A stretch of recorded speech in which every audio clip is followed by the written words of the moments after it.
Bismillahirrahmanirrahim. Assalamualaikum warahmatullahi wabarakatuh. Alhamdulillahirabbil alamin wal aqibatu lil muttaqin ala umuri dunya waddin. Asyhadu an la ilaha illallah wa asyhadu anna sayyidana Muhammadan abduhu wa rasuluh. Wa nusalli wa nusallim ala habibil karim sayyidina Mustafa sallallahu alaihi wasallam wa ala alihi wa ashabihi wa man tabi'ahum bi ihsanin ila yaumiddin. Subhanaka la ilma lana illa ma 'allamtana innaka antal alimul hakim. Rabbi shrah li sadri wa yassir li amri wa hlul 'uqdatam min lisani yafqahu qawli. Bismillahi ma syaa Allah la yasuqul khaira illa Allah ma syaa Allah. La yasrifus su'a illa Allah ma syaa Allah. Ma kana min ni'matin fa min Allahi ma syaa Allah. Wala haula wala quwwata illa billah al-'aliyyil 'azim. Allahumma anta rabbi la ilaha illa anta khalaqtani wa ana 'abduka wa ana 'ala ahdika wa wa'dika mastata'tu a'udzu bika min syarri ma sana'tu abu'u laka bi ni'matika 'alayya wa abu'u bi dhanbi faghfirli fa innahu la yaghfiru dhunuba illa anta. Bismillahilladzi la yadurru ma'asmihi syai'un fil ardi wa la fis sama' wa huwas sami'ul 'alim. Bismillahilladzi la yadurru ma'asmihi syai'un fil ardi wa la fis sama' wa huwas sami'ul 'alim. Bismillahilladzi la yadurru ma'asmihi syai'un fil ardi wa la fis sama' wa huwas sami'ul 'alim. Na'udzu bikalimatillahi tammati min syarri ma khalaq. Na'udzu bikalimatillahi tammati min syarri ma khalaq. Na'udzu bikalimatillahi tammati min syarri ma khalaq. Allahumma inna na'udzu bika minal baras wal junun wal juzam wa min sayil asqam. Allahumma inna na'udzubika minal baras wal junun wal judham wa min sayil asqam. Allahumma inna na'udzubika minal barasi wal jununi wal judhami wa min sayil asqami. Wa sallallahu ala sayyidina Muhammadin wa ala alihi wa sallam. Alhamdulillah rabbil alamin. Alhamdulillah, segala puji dan syukur kita panjatkan kepada Allah Subhanahu wa taala dengan limpah kurnia inayah taufik di sisi Allah. Kita dapat bersama-sama pada malam ini kuliah online, kuliah maghrib kita yang dianjurkan oleh Masjid Sharifah Fatimah Jitra Kedah, Masjid Sharifah Fatimah.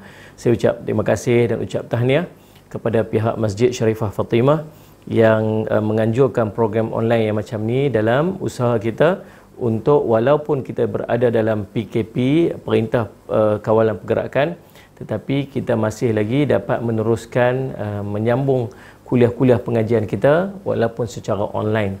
Kadang-kadang yang tengok online ni lagi ramai daripada yang main masjid kan. Tapi bezanya cuma kita mengaji secara online, dan orang-orang yang biasa mengikuti kuliah masjid di masjid dia rasa sedih, rasa macam tak dapat duduk dalam majlis ilmu yang macam tu pun begitu. Kita dapat sama-sama untuk mengikuti majlis ilmu secara online ni. Mudah-mudahan dia jadi manfaat untuk diri kita seluruhnya insya-Allah. Dan di Masjid Sharifah Fatimah kita menggunakan kitab Umat Bertanya Rasul Menjawab, himpunan soal jawab para sahabat baginda Nabi SAW kepada baginda Nabi SAW.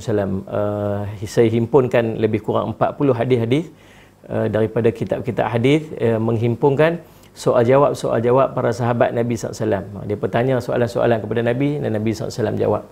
Idea saya menghimpunkan hadis-hadis ini ialah pada satu hari saya ternampak satu buku kamu bertanya Ustaz menjawab. Itulah lebih kurang apa ni, orang bertanya Ustaz jawab. Lalu saya kata oh ni menarik buku ni. Jadi langkah cantiknya kalau ada satu buku yang menghimpunkan sahabat-sahabat bertanya yang Nabi SAW sendiri jawab. Maka itulah timbul idea dia, maka saya himpunkan buku-buku ataupun kitab-kitab hadis, dan saya memilih hadis-hadis yang ada sahabat-sahabat bertanya kepada baginda Nabi SAW. Itu idea tercetusnya macam mana kita boleh menghimpunkan hadis-hadis yang kita bukukan, dan kita namakan buku ini Umat Bertanya Rasul Menjawab. Baik, malam ni kita akan masuk pada soalan yang keempat. Soalan yang keempat daripada sahabat Nabi kepada baginda Nabi SAW tentang siapakah orang yang akan berbahagia dengan syafaat baginda Nabi SAW nanti di Yaumul Qiyamah. Bismillahirrahmanirrahim. Allahumma salli ala Sayyidina Muhammad.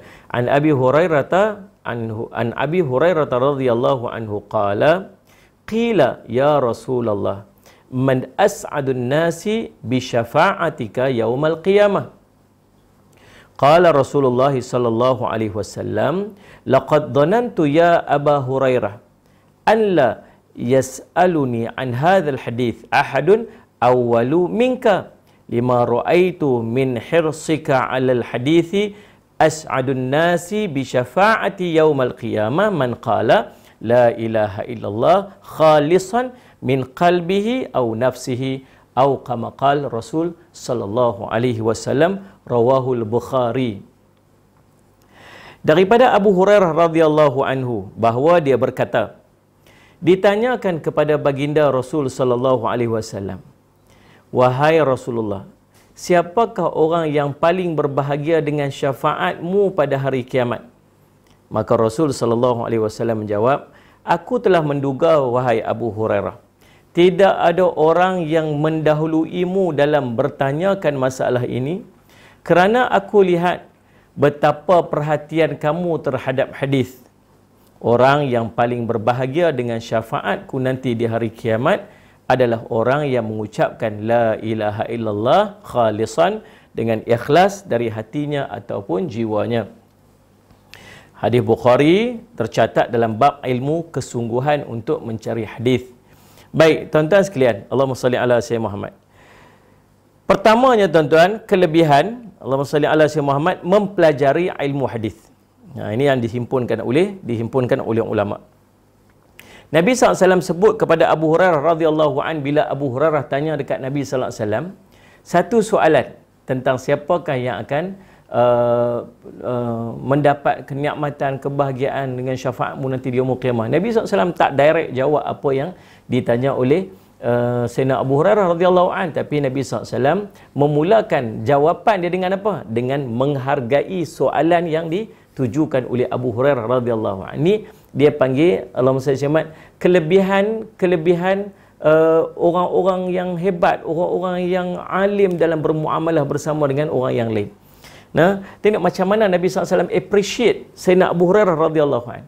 Tentu boleh bayang tak kalau seorang anak murid tanya kepada guru dia tentang satu soalan. Dia kata, Ustaz, saya nak tanya Ustaz, apa maksud ini apa? Macam apa perasaan dia bila tok guru dia jawab macam mana?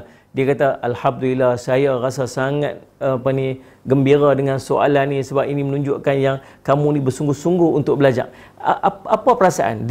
Dia akan memotivasikan pelajar tu untuk apa? Untuk belajar dengan bersungguh-sungguh. Dia rasa macam, oh, tok guru aku ni appreciate aku, tok guru ni aku menghargai aku. Itu yang dibuat oleh Nabi SAW kepada Abu Hurairah radhiyallahu an. Nabi SAW appreciate dulu. Dan sungguh memang tuan-tuan sekalian, dalam di kalangan sahabat Nabi SAW yang paling banyak meriwayatkan hadis Nabi SAW ialah Abu Hurairah radhiyallahu an. Abu Hurairah sahabat Nabi yang paling banyak meriwayatkan hadis daripada Nabi sallallahu alaihi wasallam. Tuan-tuan, bersungguh-sungguh dia. Lalu Nabi SAW acknowledge apa yang dia buat tu. Nabi SAW menghargai perbuatan dia tu, subhanallah. Maka bertambahlah semangat dia untuk dia menuntut ilmu Allah Subhanahu Wa Taala.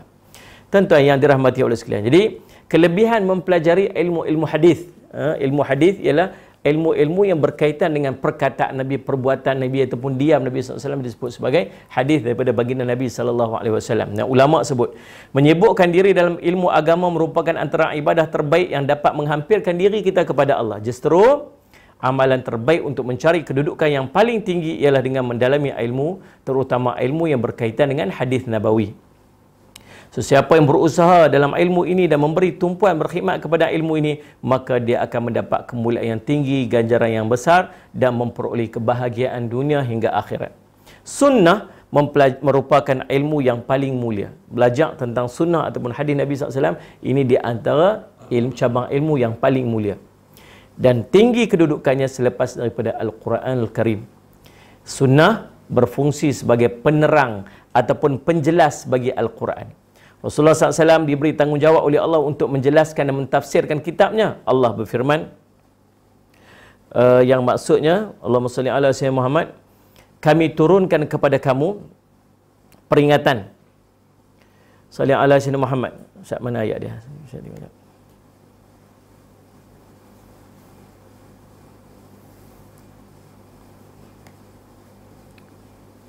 cari ayat.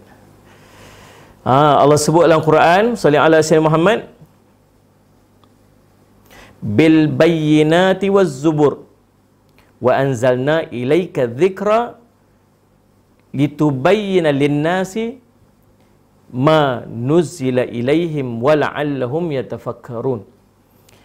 Kami turunkan kepada kamu peringatan supaya kamu menerangkannya kepada manusia tentang apa yang diturunkan kepada mereka. Jadi hadis berfungsi untuk menerangkan dan menjelaskan apa yang disampaikan dalam Al-Quran. Tapi bukan bermaksud Al-Quran itu tak sempurna. Al-Quran itu dah sempurna. Cuma cara untuk kita memahami Al-Quran itu, kita memerlukan kepada hadis-hadis yang mensyarahkan kepada Al-Quran. Al-Quran cerita tentang semayang, perintah semayang. Tapi Al-Quran tak cerita macam mana nak semayang. Maka kita perlukan kepada hadis untuk support, untuk menjelaskan kepada kita apa yang dimaksudkan tentang sembahyang yang Allah sebut dalam Quran. Maka ini dua perkara Allah sebut dalam Quran macam itulah. Kami turunkan kepada kamu peringatan supaya kamu menerangkan kepada manusia tentang apa yang diturunkan kepada mereka, iaitu Al-Quran. Surah An-Nahl ayat 44. Penerangan hadis daripada baginda Nabi SAW adalah tepat dan bebas daripada kesilapan. Jadi apa yang Nabi SAW sampai melalui hadis Nabi SAW, terutamanya hadis-hadis yang sahih, dia adalah tepat. Sebab salli ala sayyidina Muhammad, kata Allah dalam Quran, in huwa illa wahyu yuha. Dan tidaklah Nabi SAW bercakap itu mengikut hawa nafsunya. Sesungguhnya dia merupakan wahyu yang diturunkan oleh Allah. Di perkataan-perkataan Nabi SAW disebut sebagai al-hadis ini, tuan-tuan, dia adalah merupakan wahyu di sisi, sebab perkataan Nabi SAW bukan perkataan yang mai daripada lubuk mai daripada hawa nafsu dia. Perkataan-perkataan Nabi SAW merupakan wahyu di sisi Allah SWT. Oleh itu sunnah nabawiyah merupakan salah satu daripada asas agama selepas Al-Quran yang merupakan sumber utama bagi syariat Islam. Allah berfirman, ya ayyuhalladzina amanu athi'allah wa athi'ur rasul wa ulil amri minkum fa in tanaza'tum fi syai'in faruddu ila Allahi wa rasuli in kuntum tu'minuna billahi wal yawmil akhir dzalika khairun wa ahsanu ta'wila. Surah An-Nisa ayat 59, Allah kata, wahai orang beriman, taatlah kamu kepada Allah dan taatlah kamu kepada Rasul dan orang-orang dan ulil amri di kalangan kamu. Apabila kamu bertelagah, maka kembalilah kepada Allah dan Rasulnya. Jadi, bila sebut kembali kepada Allah Rasul, dengan maksud kembali kepada Al-Quran dan hadis Nabi SAW. Jadi, umat Islam sangat mengambil berat tentang periwayatan hadis, sehingga serta menjaganya kerana dia merupakan sumber hukum yang kedua selepas Al-Quranul Karim. Dia juga merupakan gambaran tentang kehidupan sebenar baginda Nabi SAW daripada kelahiran baginda sehinggalah kewafatannya. Menjaga hadis Nabi SAW umpama menjaga Al-Quran dalam agama Islam. Oleh itu, terdapat banyak hadis yang memberkatakan tentang kelebihan mempelajari, mengajar, menjaga dan mempertahankan hadis-hadis Nabi SAW. Ini banyak kelebihan-kelebihan. Sebab hadis ni merupakan salah satu daripada cabang ilmu yang kita kena jaga keaslian dia. Kena jaga kehebatan dia, sebab dia urusan kehidupan kita dalam dunia ni bergantung kepada dua perkara ni, Al-Quran dan hadis Nabi SAW. Maka dia tak boleh cacat, dia tak boleh nak celak. Tuan-tuan, subhanallah, sebab dia merupakan dua sumber hukum paling utama. Jadi, mempelajari dia merupakan satu benda yang sangat dituntut dalam agama dan punya kelebihan-kelebihan tersendiri. Di antaranya, sabda Nabi SAW, dari sebuah hadis riwayat daripada Zaid bin Thabit radhiyallahu anhu, Nabi SAW sebut, ini tuan-tuan boleh tengok kepada wajah-wajah ahlul hadis, wajah-wajah orang-orang ahli hadis, muhaddis, orang-orang yang menghimpunkan banyak hadis, orang-orang yang mempelajari hadis, orang-orang yang menyampaikan hadis. Apa kelebihan dia? Antara dia ialah, kata Nabi SAW, hadis riwayat Imam At-Tirmizi, semoga Allah menyerikan wajah orang yang mendengar sebuah hadis daripada kami, lalu dia menghafaz sehingga dapat menyampaikan kepada orang lain. Apa kelebihan orang yang belajar hadis ni, tuan? Wajahnya berseri. Allah bagi seri wajah dia. Bukan orang menyampaikan hadis saja. Dia dengar hadis Nabi SAW, sallallahu alaihi Muhammad, kemudian dia hafal hadis Nabi SAW, kemudian dia mempelajari hadis Nabi SAW, sehingga dia mampu untuk menyampaikan kepada orang lain, apa dia akan dapat? Kata Nabi SAW, semoga Allah memberi seri pada wajah dia, menyerikan wajah dia. Itu di antara kelebihan dia. Banyaklah lagi tuan-tuan sekalian, di antara hadis, di antara yang lain, sallallahu alaihi Muhammad, maka memadai bagi perawi mendapat kedudukan yang tinggi kerana dia termasuk dalam doa Rasulullah SAW sendiri yang mendoakan agar perawi-perawi hadis ini berada dalam keadaan baik dan wajahnya yang berseri-seri. Subhanallah. Al-Imam Sufyan bin Uyainah berkata, berdasarkan hadis ini, setiap ahli hadis pasti mendapat pada wajahnya cahaya kemuliaan. Nah, bukan berseri, tutup lampu suluh, tutup torchlight. Nah, dia Allah bagi seri dekat dia. Dia nampak seri wajah dia tu. Subhanallah. Dan baik, Allahumma salli ala sayyidina Muhammad. Nah, lagi apa lagi tuan-tuan kelebihan daripada orang yang mempelajari ilmu hadis? Yang keduanya ialah Nabi SAW menyebutkan daripada Usamah bin Zaid radhiyallahu anhu, ilmu ini akan dibawa oleh golongan yang udul, yakni dipercayai sepanjang zaman. Nabi SAW telah memberikan jaminan bahawa ilmu hadis ni akan dibawa oleh orang-orang yang dipercayai, yang terpercaya. Mereka ini akan membersihkannya daripada sebarang penyelewengan, daripada golongan pelampau, tipu daya, golongan batil dan penafsiran yang salah lagi jahil. Nah, sebab itu di antara kelebihannya lagi. Yang ketiga, sallallahu alaihi wasallam, kelebihan daripada orang yang belajar ilmu hadis ni ialah Nabi SAW bersabda, bersabda daripada Thauban radhiyallahu anhu. Nabi SAW sebut, akan sentiasa wujud sekumpulan daripada kalangan umatku, golongan yang berada di atas jalan kebenaran. Tidak akan memudaratkan mereka setiap yang menjauhkan diri daripada mereka, yakni tidak dapat membantu dan tidak menyokong, sehinggalah berlakunya kiamat. Jadi, ada cerita, ada satu golongan di kalangan umat Nabi SAW yang sentiasa duduk jalan kebenaran ni. Siapa pun tak boleh nak buat apa kat dia. Orang tak boleh buat mudarat dekat dia. Sallallahu alaihi Muhammad. Nah, kalau orang yang menjauhkan diri tak pergi dokong dia, tak bantu dia pun, dia tak akan menjatuhkan kelompok tersebut. Sehingga bila? Sampai berlakunya kiamat. Jadi, mari kita tengok apa ulama syarah daripada hadis tersebut, hadis riwayat Muslim. Ulama yang menghuraikan hadis ini berkata, maksudnya dengan sekumpulan itu ialah ahli-ahli hadis. Sehingga Imam Ahmad bin Hanbal menegaskan dengan berkata, sekiranya mereka itu bukan ahli hadis, maka saya tak tahu siapakah lagi mereka itu. Itu yang disebutkan. Tuan-tuan sekalian, kelebihan-kelebihan lagi. Sallallahu alaihi Muhammad. Daripada Abdullah bin Mas'ud radhiyallahu anhu, Nabi SAW pernah bersabda, sesungguhnya manusia yang paling banyak, yang paling layak terhadap aku pada hari kiamat nanti adalah orang yang paling banyak berselawat kepadaku. Orang yang paling layak bagiku, orang yang akan layak untuk mendapat syafaat, orang yang paling utama untuk mendapat syafaatku nanti di yaumul qiyamah siapa? Ialah orang yang paling banyak berselawat kepadaku. Hadis riwayat Imam At-Tirmizi. Ulama mengatakan manusia yang paling bahagia bila mendengar hadis ini ialah ahli-ahli hadis.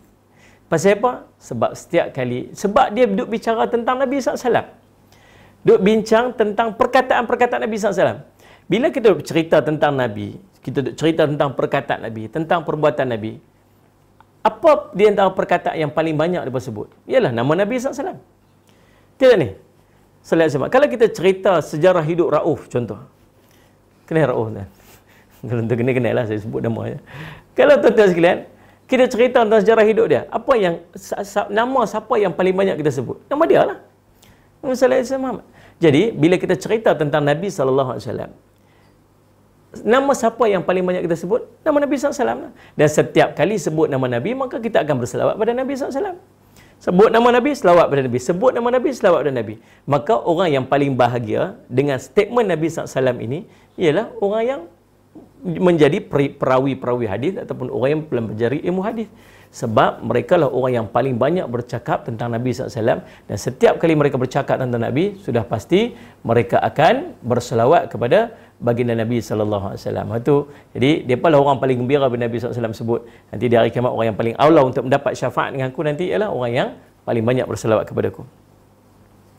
Baik, sallallahu alaihi wasallam. Dalam hadis ini, terdapat dalil bahawa manusia yang paling utama untuk mendapat layanan istimewa daripada baginda Nabi SAW di hari kiamat kelak ialah ahli hadis-hadis, kerana tidak ada di kalangan umat ini golongan yang lebih banyak berselawat kepada Nabi SAW melainkan daripada mereka. Itu tercatat dalam kitab Al-Ihsan Bitartib Sahih Ibnu Hibban, Ibnu Balban. Baik, assalamualaikum. Jadi, menurut Abu Nuaim Al-Asbahani yang wafat pada tahun 430 Hijrah, ini adalah satu kurniaan yang sangat mulia yang telah dikhususkan kepada para perawi athar. Tidak diketahui di dalam kalangan ulama golongan mana yang paling banyak berselawat kepada Nabi daripada mereka, sama ada dalam bentuk penulisan maupun sebutan. Jadi orang-orang dapat kemuliaan. Siapa ni? Perawi-perawi athar ni, orang yang meriwayatkan hadis ni. Mereka ni orang paling utama sekali. Pasal tak ada orang yang lebih banyak daripada urusan yang boleh challenge apa? Dari segi apa? Dari segi percakapan apa, pembacaan apa, penulisan apa tentang hadis-hadis Nabi SAW. Sebanyaklah mereka berselawat kepada Nabi SAW, sehingga betapa tinggi kedudukan mereka sehingga akan dikatakan bahawa mereka merupakan orang yang paling berseri-seri wajah dia, paling tinggi kedudukannya dan paling bahagia. Segala nikmat yang diperoleh dengan berkat mereka mempelajari serta menyibukkan diri dalam bidang hadis. Oleh itu Imam Nawawi yang wafat pada tahun 767 Hijrah berpandangan bahawa ilmu ini merupakan ilmu yang paling agung dan paling dituntut untuk kita mencarinya. Mempelajarinya dikira sebagai ketaatan yang tertinggi dan ibadat paling mulia. Manakala Ibnu Athir Al-Jazari yang wafat pada tahun 606 Hijrah berpendapat bahawa mempelajari ilmu ini dikira sebagai fardu kifayah. Jadi cerita-cerita tentang kegigihan para salafus salih terdahulu dalam mencari ilmu hadis telah menjadi buah mulut yang menimbulkan perasaan kagum terhadap usaha mereka ni. Mereka membelanjakan segala yang mereka miliki, bersengkam mata, berjaga malam, dan menjadikan usaha untuk mencari ilmu ini sebagai darah daging mereka sehingga ke liang lahat. Berapa kata-kata kita boleh dapat manfaat daripada perkataan ulama. Ibnu Mubarak apabila ditanya, bilakah beliau akan berhenti untuk belajar ataupun menulis hadis ni? Ibnu Mubarak ditanya, Tuan, bila yang Tuan nak berhenti daripada tulis hadis ni? Tahu dia jawab apa? Dia kata, sehingga satu perkataan yang saya peroleh manfaat daripadanya tidak dapat didengarinya lagi. Maksud dia apa? Sampai meninggal dunia. Salih ala Sayyidina Muhammad. Tercatat dalam Syaraf Ashab Al-Hadith Al-Khatib Al-Baghdadi. Apabila beliau ditanya, bilakah dia akan berhenti mencari ilmu hadis? Dia jawab, saya tidak akan meninggalkannya sehinggalah saya mati. Itu tercatat dalam Taqdimat Jarh wa Ta'dil Ibnu Abi Hatim Ar-Razi. Begitu juga Imam Ahmad rahimahullah ta'ala yang wafat pada tahun 241 Hijrah. Ditanya, sampai bilakah seorang itu akan menulis hadis? Beliau menjawab, sampai mati. Salih ala Sayyidina Muhammad. Kitab Al-Khatib Al-Baghdadi. Demikian penelitian mereka terhadap ilmu hadis Nabi SAW. Mereka telah menghambakan diri untuk mencari ilmu dan menjadikan tujuan hidup mereka kecintaan yang mendalam terhadap perkara ini tak dapat ditandingi dalam lipatan sejarah. Diceritakan Imam Malik rahimahullah dalam dia menuntut ilmu sampai terpaksa ni buka bumbung-bumbung tiang-tiang apa rumah dia untuk dijual supaya dapat duit untuk dia menyambung pengajian-pengajian dia. Subhanallah, tuan-tuan sekalian ni. Macam mana ulama salih ala Sayyidina Muhammad, tuan-tuan, bersungguh-sungguh dalam mempelajari ilmu hadis. Baik. Habis tentang ilmu hadis. Kemudian barulah Nabi SAW appreciate Sayyidina Abu Bakar, Sayyidina Abu Hurairah radhiyallahu anhu mengatakan bahawa dalam ramai-ramai saya tengok kamulah orang yang bersungguh-sungguh sekali untuk belajar ilmu daripada aku dengan maksud ilmu hadis baginda Nabi sallallahu alaihi wasallam. Baik. Kemudian Nabi SAW barulah menjawab kepada Sayyidina Abu Hurairah radhiyallahu anhu tentang siapakah orang yang paling layak nanti untuk mendapat syafaatnya baginda Nabi sallallahu alaihi wasallam. Orang yang paling bahagia dengan syafaat baginda Nabi SAW nanti di yaumul qiyamah. Nabi SAW menyebutkan tentang orang yang mengucapkan la ilaha illallah ikhlas daripada hati dan jiwa dia. Ini kelebihan orang yang mengucapkan kalimah tayyibah, dia panggil. Kalimah tayyibah, kalimah la ilaha illallah. Kelebihan la ilaha illallah. Wa an Jabir radhiyallahu anhu qala sami'tu Rasulullah sallallahu alaihi wasallam yaqul afdalu dzikri la ilaha illallah, rawi Tirmizi, hadisun hasan. Daripada Jabir radhiyallahu anhu, dia berkata, aku mendengar Nabi SAW bersabda, zikir yang paling utama ialah la ilaha illallah, dan doa yang paling baik ialah alhamdulillah. Sallallahu alaihi wasallam. Hadis hasan, riwayat Imam At-Tirmizi. Jadi tuan-tuan, sallallahu alaihi wasallam di antara kelebihannya. Di antara kelebihan-kelebihan lagi, fadilat dan kelebihan orang yang mengucapkan la ilaha illallah ni. Yang pertama tuan-tuan, orang yang beramal dengan la ilaha illallah ni, dia layak untuk mendapat syafaat baginda Nabi SAW nanti di yaumul qiyamah. Berdasarkan sebuah hadis Nabi SAW yang menceritakan nanti siapa yang akan mendapat kebahagiaan nanti di yaumul qiyamah. Nabi SAW sebut orang yang mengucapkan la ilaha illallah ikhlas daripada hati dan jiwa dia. Sallallahu alaihi wasallam. Tuan-tuan, sebut ikhlas. La ilaha illallah ni tuan-tuan disebut kalimatut thayyibah, kalimah yang baik. Sebab Allah sebut tentang kalimah yang baik dalam Quran. Dia macam satu pokok yang akar dia ke bawah dan pucuk dia naik ke atas. Ulama membahaskan dengan kalimah la ilallah itu, tuan-tuan, sallallahu alaihi wasallam, akarnya ke bawah dengan maksud akidah dan agama dia jadi teguh. Akidah dan agama dia akan jadi teguh, kuat, akar ke bawah. Dan pucuk yang menjulur ke atas dengan maksud apa? Setiap amalan yang dia buat akan naik ke langit dan diterima oleh Allah dengan kalimah la ilaha illallah thayyibah ni. Orang yang tak mengucapkan kalimah la ilaha illallah ni, buat pilah segala amalan, dia tak naik ke atas. Dan dia akan goyah. Dia akan goyah. Sallallahu alaihi wasallam, tuan-tuan. Jadi, itu kelebihannya. Yang kedua, kelebihan daripada kita mengucapkan la ilaha illallah ni, tuan-tuan, daripada Zaid bin Arqam radhiyallahu anhu meriwayatkan bahawa Nabi SAW bersabda, yang maksudnya, barang siapa man qala la ilaha illallah, siapa yang mengucapkan la ilaha illallah ikhlas, maka dakhalal jannah, dia akan masuk syurga. Lalu ditanya kepada baginda Nabi SAW, bagaimanakah ini maksudkan dengan ikhlas itu? Sabda Nabi SAW, ikhlas itu adalah yang mencegah daripada melakukan perbuatan-perbuatan yang haram.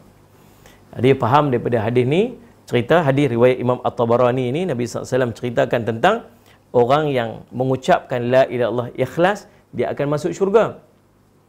Jadi sahabat tanya lah, ikhlas tu macam mana Rasulullah? Ikhlas ni ialah, ikhlas ni dia menghalang dia daripada melakukan perkara-perkara yang diharamkan oleh Allah. Tuan-tuan sekalian, sallallahu alaihi wasallam. Pasal apa? Pasal dia sentiasa merasakan bahawa dia ada satu kalimat dalam hati dia. Iman dia tu merasa bahawa Allah melihat dia. Allah mencatat setiap perbuatan dia. Maka dengan iman yang kuat disebabkan kalimah la ilaha illallah itulah yang akan menghalang dia daripada melakukan perkara-perkara maksiat yang diharamkan oleh Allah Subhanahu Wa Taala. Yang ketiga, kelebihan daripada kita mengucapkan kalimah la ilaha illallah, dia tidak akan dimasukkan ke dalam api neraka. Tuan-tuan, tuan-tuan yang tengok ni bolehlah bila saya sebut yang pertama tadi ni, tuan-tuan tulis kat komen tu, supaya nanti kita boleh tengok balik dan kita boleh nampak balik. Tuan-tuan komen kat bawah tu. Tuan-tuan yang tengok saja, yang tengok. Nabi kata, oh yang pertama, apa tadi ni, kelebihan daripada kita mengucap dua kalimah syahadah ni, orang yang beramal dengan kalimah la ilaha illallah ni, dia akan mendapat syafaat baginda Nabi SAW. Tuan tulis tu, mendapat syafaat. Pertama, mendapat syafaat baginda Nabi SAW. Tulis kat situ. Yang kedua, tadi apa ni tuan-tuan sekalian, sallallahu alaihi wasallam Muhammad, dia mendapat jaminan untuk masuk ke syurga Allah SWT. Tuan-tuan tulis kat bawah tu. Yang kedua, mendapat jaminan masuk syurga.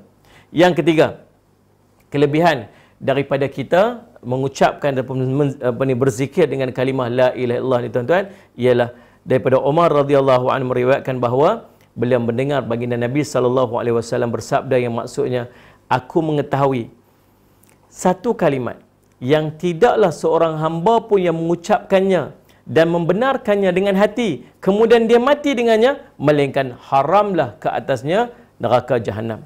Kalimah itu ialah la ilaha illallah. Hadis riwayat Al-Hakim. Nabi SAW sebut, dia kata, aku tahu ada satu kalimat yang kalau seorang hamba tu dia sebut, kemudian dia membenarkan dengan hati dia. Membenarkan hati ni maksud mana? Tuan-tuan, bukan bila benar pada hati dia, dia akan keluar kepada perbuatan dia. Perbuatan dia macam mana? Perbuatan kebaikan dia akan buat, perbuatan kemaksiatan dia akan tinggal. Tuan-tuan sekalian, sallallahu alaihi wasallam. Maka dia dapat apa, tuan-tuan? Allah akan haramkan dia ke atas api neraka. Nabi kata kalimah itu ialah la ilaha illallah. Hadis riwayat Al-Hakim. Kemudian yang keempat, kelebihan daripada salli ala sayyidina Muhammad, kalimah la ilaha illallah. Apa dia? Amalan zikir tersebut mendapat timbangan yang lebih berat daripada amalan-amalan yang lain. Allah Rabbi. Hadis riwayat Imam At-Tabarani daripada Abi Abbas radhiyallahu anhu bahawa Rasulullah SAW bersabda yang bermaksud, demi yang diriku di tangannya, yakni Allah, jika sekiranya langit dan bumi dan siapa yang ada padanya dan apa-apa yang ada di antaranya dan apa-apa yang ada di bawahnya diletak di sebelah dacing dan kalimah la ilaha illallah itu di sebelah yang lain, maka dacing kalimah la ilaha illallah itulah yang lebih berat. Salli ala sayyidina Muhammad. Berat pada timbangan. Terdapat satu riwayat yang menceritakan tentang nanti ada seorang hamba yang subhanallah, salli ala sayyidina Muhammad. Saya baca hadis ni dalam kisah tentang himpunan hadis qudsi. Cerita tentang seorang yang di depan Allah, dosa-dosa dia memberatkan timbangan kiri dia. Waktu dibentangkan kitab amal tu, dia tengok 99 dokumen sejauh mata memandang ni. Setiap benda yang dia buat tu semua dibentangkan dekat dia. Dia nampak satu. Lalu tuan-tuan, dia ambil tuan-tuan benda-benda maksiat dosa yang dia buat tu, diletak di atas timbang yang kiri dan dia kata apa? Habis dah aku hari ni. Tak ada benda yang akan menyelamatkan aku pada hari ni. Dia tengok sebelah kiri, dia dah makin berat. Tiba-tiba Allah kata kepada dia, ada satu benda yang kamu buat dulu, ada satu yang kamu buat dulu yang lebih berat daripada semua ni. Lalu dia ambil pada dia satu keping, satu helai kertas. Dia kata, macam mana satu helai kertas ni boleh jadi lebih berat lagi daripada dosa-dosa yang banyak ni? Lalu dia ambil, diletakkan di sebelah timbang sebelah kanan, lalu kanan tu lebih berat daripada semuanya. Dan helaian kertas itu ialah la ilaha illallah. Jadi tuan-tuan yang dirahmati sekalian, salli ala sayyidina Muhammad, di antara amalan zikir yang paling hebat yang untuk kita lakukan dalam kehidupan kita ialah sentiasa kita menyebut kalimah thayyibah ni, la ilaha illallah. La ilaha. Dulu tuan-tuan kita kat masjid, saya ingat kat kampung dulu tuan-tuan, tuk imam kita tak pernah lupa untuk zikir ni. Kan lepas main subuh, lepas main maghrib, nanti tuk imam dia kata, afdalu dzikri fa'lam annahu la ilaha illallah, la ilaha illallah, la ilaha illallah, la ilaha illallah. Kan gitu, selalu duk sebut tu. Lah ni kita dah tak buat dah, masing-masing duk kelang kabut, masing sibuk kira nak habis cepatnya kan. Salli ala sayyidina Muhammad. Ni kalau dia pergi buat tahlil dekat rumah kenduri ke apa semua, dia tengok siapa jadi khalifah tahlil lah ni.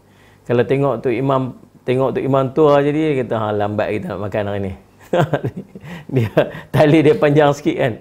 Kalau tengok tu imam muda dia kata selamat kita makan awal hari ni. Dia buat 33 kali ya, la ilaha illallah, la ilaha illallah, la ilaha illallah, la ilaha Muhammad Rasulullah SAW. Cepat berhenti cepat, makan pun cepat. Dia kata subhanallah tuan-tuan. Jadi tak sedapnya kita dengan kalimah zikir la ilallah ni, sedangkan Nabi SAW menyebutkan afdalu dzikri fa'lam annahu la afdalu dzikri la ilallah. Zikir yang paling afdal sekali ialah la ilaha illallah.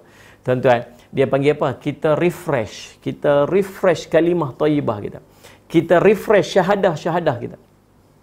Nah, syahadah kita refresh syahadah kita ni. Dalam kehidupan kita kadang-kadang kita buat satu benda yang tak patut kita buat. Kita keluar perkataan-perkataan yang tak patut kita keluarkan. Kita bercakap satu benda yang tak patut. Lintasan hati kita yang tak patut kita fikir benda-benda yang macam tu. Maka tuan-tuan sekalian Ustaz Simat, yang boleh membahayakan akidah kita, yang boleh membahayakan pegangan akidah kita, maka tuan-tuan sentiasa refresh dengan kalimah-kalimah thayyibah ni. Kita refresh dengan kalimah-kalimah tauhid ini supaya kita kembali memperkuatkan iman kita kepada Allah Subhanahu Wa Taala. Nah, jadikan amalan pada setiap hari. Lepas subuh kita zikir la ilaha 100 kali sebagainya. Nah, kalau boleh dapat lepas subuh 100 kali, lepas maghrib 100 kali, itu cantik. Tapi paling tidak sehari 100 kali pun tak apa dah. Pegang tasbih sikit, la ilaha illallah, la ilaha illallah, la ilaha illallah, la ilaha illallah, sampai ke 100, la ilaha illallah Muhammadur Rasulullah sallallahu alaihi wasallam. Tuan-tuan, saya harap tuan-tuan boleh usaha untuk buat benda yang macam ni. Nah, baik, Allahumma salli ala sayyidina Muhammad. Tuan-tuan, yang keempat dan yang kelima, kelebihan daripada kita mengucapkan kalimah la ilaha illallah ni tuan-tuan, apa yang dia akan dapat. Salli ala sayyidina Muhammad. Daripada Muaz bin Jabal radhiyallahu anhu meriwayatkan bahawa Rasulullah SAW bersabda, yang maksud dia, yang kelima, tajuk dia, yang kelima ialah kalimah la ilaha illallah ini adalah kunci syurga. Kunci syurga. Muaz bin Jabal radhiyallahu anhu meriwayatkan bahawa Rasulullah SAW bersabda yang maksudnya anak-anak kunci syurga adalah mengakui kalimah la ilaha illallah. Hadis riwayat Imam Ahmad. Apakah lagi kelebihan-kelebihan daripada sallallahu alaihi wasallam Muhammad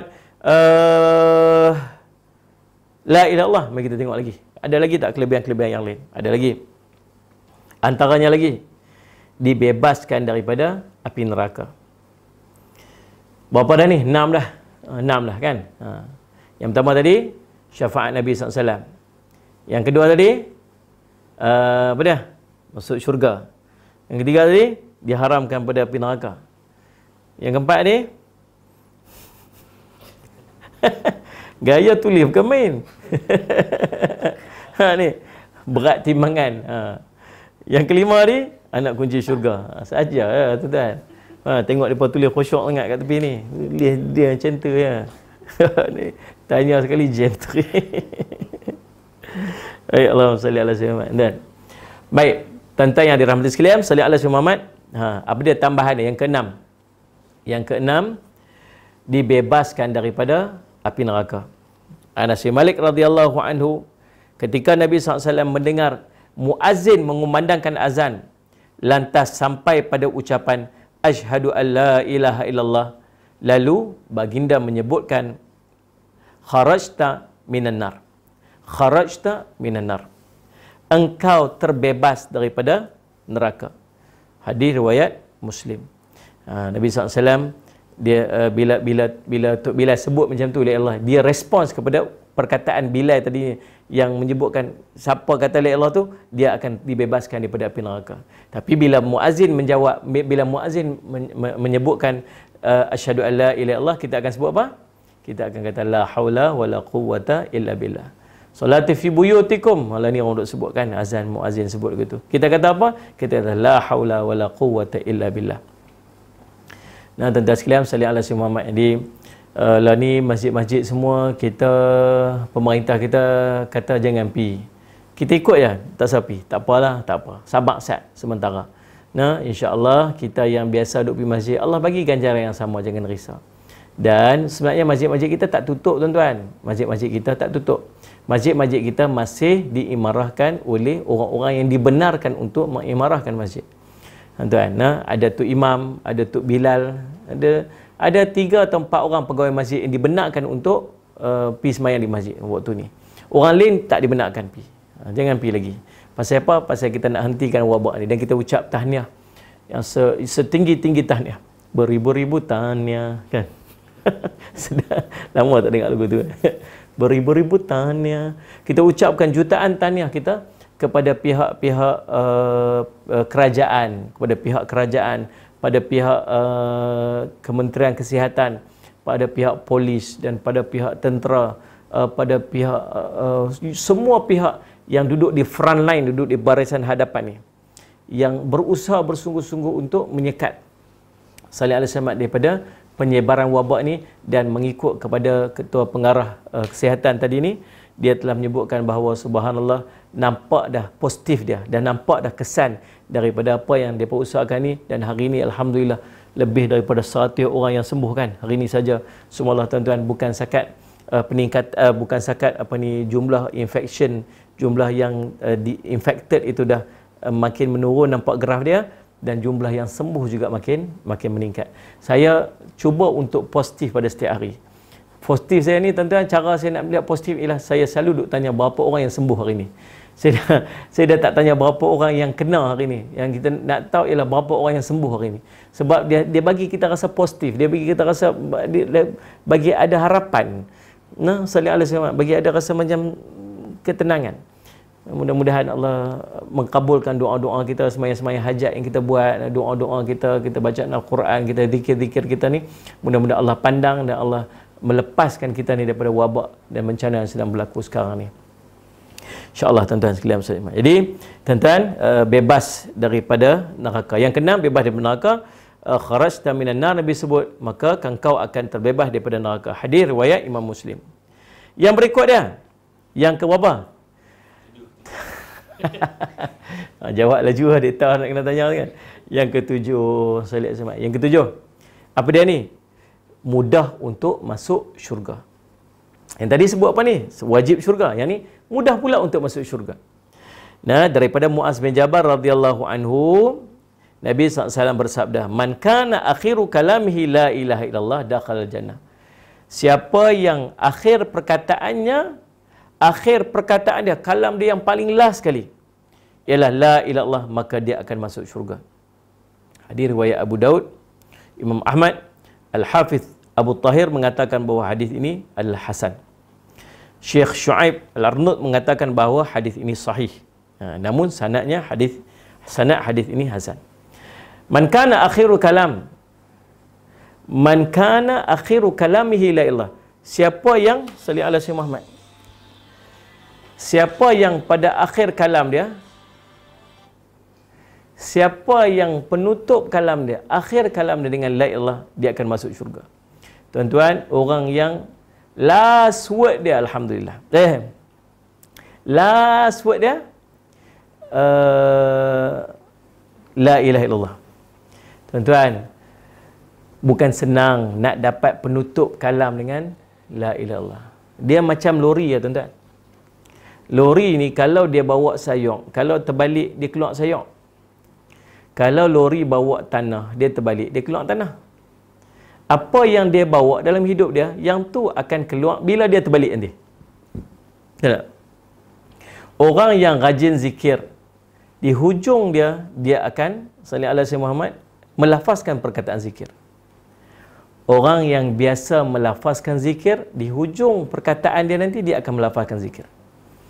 Orang yang rajin cakap benda-benda mengarut, yang keluar di hujung adalah benda-benda mengarut. Nah, sallallahu alaihi Muhammad. Saya baca hari tu satu berita, dia bawa lori, dia bawa kereta, bawa mak dia lah, keluarga dia. Tengah-tengah bawa kereta, tiba-tiba ada lori lintas jalan. Oh, lori masuk cross macam ni. Tiba-tiba dia kata, kami hanya sempat kata Allahu Akbar, gam belangak. Oh, subhanallah. Agak dia mati ya? Dia tak matilah tuan-tuan. Tu yang dia boleh cerita tu. Kalau dia mati, dia nak cerita ke mana? Jadi, tapi mak dia meninggal. Tapi benda tu last tu tuan-tuan. Kalau pup dia mati pun last word siapa ni? Allahu Akbar. Lepas tu kita ni biasakan tuan-tuan, sentiasa zikir, sentiasa keluar di kalam perkataan kita, perkataan-perkataan yang baik-baik. Terkejut sikit, Allahu Akbar. Terkejut sikit, la ilaha illallah. Terkejut sikit, masya-Allah. Terkejut sikit, subhanallah. Ni terkejut sikit, oh mak kau tu golek. Ni, oh pocok mak kau tu keluar bukan-bukan. Tuan-tuan, kita sentiasa lafaz, sentiasa meletakkan zikir sebagai lafaz-lafaz harian kita. Mudah-mudahan di akhir kalam kita nanti tuan-tuan, Allah akan izinkan kita untuk mengucap 2 kalimah syahadah. Nah, tuan-tuan yang dirahmati oleh Allah sekalian, Sayyidina Rasul Muhammad. Ni ada orang, kita dah ada lebih 40 orang, 45 orang kan yang dah meninggal. Kan, lebih kurang kan? 46. Inna lillahi wa inna ilaihi raji'un. Ulama duk bahas adakah mereka mati syahid. Sebab ada hadis Nabi SAW yang menyebutkan tentang orang yang syahid akhirat ni, di antara dia adalah orang yang kematian disebabkan oleh wabak. Dalam hadis itu menyebutkan tentang ta'un. Ulama-ulama menyebutkan bahawa ta'un Nabi SAW sebut tentang ta'un. Ta'un tu dia sejenis wabak. Maka tuan-tuan, mudah-mudahan di kalangan orang-orang Islam yang yang kematian disebabkan oleh wabak ni, mudah-mudahan Allah berikan kepada mereka syahid akhirat ni. Syahid akhirat ni diuruskan macam biasa juga di dunia ni. Kan, diuruskan macam biasa, dimandikan sebagainya, dikafankan. Akhirnya dikebumikan macam biasa. Tapi dia akan mendapat keringanan-keringanan nanti banyak di akhirat, kemuliaan dan kelebihan-kelebihan nanti di akhirat, mudah-mudahan. Kalau dulu-dulu, tuan-tuan, kalau ada orang yang tak mampu mengucap 2 kalimah syahadah ni tuan-tuan, jadi macam pelik. Zaman Nabi SAW dulu, kalau ada orang yang tak mampu untuk mengucap 2 kalimah syahadah ni, sampai ke tahap apa tuan-tuan? Sampai ke tahap dipanggil Nabi SAW, Rasulullah, dia ni tak boleh mengucap 2 kalimah syahadah Rasulullah. Sampai jadi kecoh. Diceritakan riwayat orang-orang yang tak mampu untuk mengucapkan 2 kalimah syahadah. Tuan-tuan yang dimuliakan Allah Sayyidina Muhammad. Nah, tapi lah ni, kalau ada orang yang mampu mengucap 2 kalimah syahadah, di hujung usia dah kecoh. Tengok orang ni, dia hujung la ilaha illallah meninggal. Subhanallah tuan-tuan. Pasal apa? Pasal apa zaman dulu-dulu, sallallahu alaihi Muhammad, orang yang tak mampu mengucap dua kalimah syahadah ni jadi kecoh. Pasal apa yang la ni pula orang yang mampu mengucap dua kalimah syahadah ni jadi kecoh? Tak pasal apa? Pasal dulu susah sikit orang yang tak mampu mengucap, ramai yang orang mampu mengucap. La ni ramai orang tak mampu mengucap, tapi sikit orang yang mampu mengucap. Ya Allah nak zahirkan pada kita. Tuan-tuan, Salat Syamat tu ingat tak? Yang berikutnya, yang ke berapa? 8. Hadis riwayat Imam Muslim, masuk syurga melalui mana-mana pintu yang dia suka. Oh subhanallah. Nak masuk pintu ni? Boleh? Boleh? Masuk pintu ni? Boleh? Allah Rabbi, tuan-tuan. Mari kita tengok. Salli ala Sayyidina Muhammad. Daripada Ubadah As-Samit radhiyallahu anhu, dia berkata Nabi SAW bersabda, "Man qala asyhadu an la ilaha illallah wahdahu la syarikalah wa anna Muhammadan abduhu wa rasuluh wa anna Isa ibnullah wa ibnu amatihi wa kalimatuhu alqaha ila Maryam wa ruhun minhu wa anna al-jannata haqqun wa anna an-nar haqqun adkhalahu Allah min ay abwabil jannah ats-tsamaniyah syaa atau kama qala Rasul sallallahu alaihi wasallam, rawahul Muslim, hadis sahih. Barang siapa yang mengucapkan asyhadu an la ilaha illallah, saya bersaksi tidak ada sembah melainkan Allah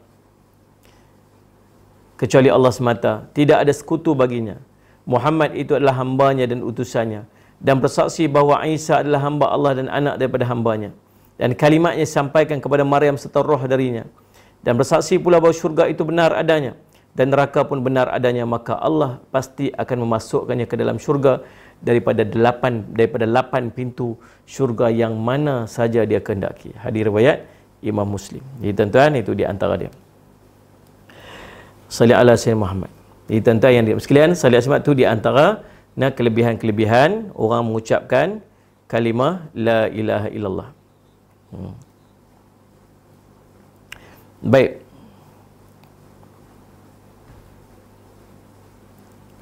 Habis tuan-tuan, itu di antara benda yang kita boleh bincang pada malam ni. Syekh Abdul Rahman bin Muhammad Al-Qasim Al-Hambali, saya nak petik satu perkataan ulama. Salli ala Sayyidina Muhammad. Hadis daripada Itban bin Malik bin Amr Al-Ajlan Al-Ansari radhiyallahu anhu, Rasulullah pernah bersabda, "Fa inna Allah harama 'ala an-nar man qala la ilaha illallah yabtaghi bidzalika wajha Allah." Sesungguhnya Allah mengharamkan bagi neraka barang siapa mengucapkan la ilaha illallah, ini tiada sembah melainkan Allah, dan dengannya mengharap wajah Allah. Apa yang dimaksudkan orang mengucap dua kalimah syahadah kemudian dia mengharap wajah Allah ni, maksud dia apa? Maksud dia, kata Syekh Abdul Rahman bin Muhammad bin Qasim Al-Hambali rahimahullah ta'ala, dia berkata, hadis ini menunjukkan hakikat makna la ilaha illallah. Barang siapa yang mengucapkan kalimah tersebut dengan mengharapkan wajah Allah, mengharapkan pandangan Allah, tuan-tuan sekalian, mengharapkan keredaan Allah dekat dia, maka dia harus mengamalkan salli ala Sayyidina Muhammad, kesinambungan kalimat tersebut, iaitu mentauhidkan Allah, mengesahkan Allah dan menjauhkan kesyirikan daripada Allah. Balasannya boleh diperoleh jika terpenuhi syarat dan terlepasnya halangan-halangan tersebut. Tuan-tuan, demikianlah perbincangan kita pada malam ini. InsyaAllah perbincangan mengenai soalan sahabat Nabi SAW, umat bertanya, Rasul menjawab, dan kita telah berbahas panjang tentang kelebihan daripada kalimat la ilallah, yang kalimat ini akan menyebabkan seorang itu mendapat nikmat syafaatnya baginda Nabi SAW nanti di yaumul qiyamah, insya-Allah. Tuan-tuan, cukup sekadar itu. Saya minta ampun, minta maaf salah dan silap, dan saya ucap terima kasih pada pihak masjid yang sudi untuk salli ala Sayyidina Muhammad, menganjurkan program kita kuliah maghrib kita secara online pada malam ni, dan saya mohon mohon ampun dan maaf andai ada penyampaian saya yang salli ala Sayyidina Muhammad sebarang kekurangan dalam penyampaian saya, dan saya mohon doa daripada semua yang menonton, sahabat-sahabat yang menonton pada malam ini untuk mendoakan kepada semua masyarakat Malaysia supaya Allah jauhkan daripada wabak ni, dan kita doakan juga kepada semua sahabat-sahabat kita yang diuji dengan positif COVID-19. Dan saya juga mohon doa secara peribadi kepada tuan-tuan untuk mendoakan juga kepada isteri saya yang telah didapati positif COVID-19 dan sekarang ni sedang dirawat di hospital Sungai Buloh. Jadi insya-Allah mudah-mudahan Allah memberikan kesembuhan yang sebaiknya kepada mereka dan dijauhkan mereka dan kita seluruhnya daripada wabak COVID-19 insya-Allah. Allah menyelamatkan kita dan memberikan kesembuhan segera kepada mereka insya-Allah. Dan lagi sekali saya ucap terima kasih kepada pihak Masjid Sharifah Fatimah dan semua sahabat-sahabat yang menonton. Mudah-mudahan Allah memberkati pertemuan kita pada malam ini dan memberikan kebaikan yang sebaiknya atas ilmu yang kita peroleh pada malam ini insya-Allah. Aqulu qouli hadza wa astaghfirullah li wa lakum. Wassalamualaikum warahmatullahi wabarakatuh. Bismillahirrahmanirrahim. Alhamdulillah rabbil alamin wassalatu wassalamu ala rasulil amin sayyidina Muhammadin wa ala alihi ajma'in. Allahumma faqihna fid din wa 'allimna ta'wil waj'alna min ibadikas salihin wahdinas siratal mustaqim. Allahumma arina haqqa haqqan warzuqna ittiba'ah wa arina batila batilan warzuqna ijtinabah. Wa sallallahu ala sayyidina Muhammadin wa ala alihi wasallam. Alhamdulillah rabbil alamin.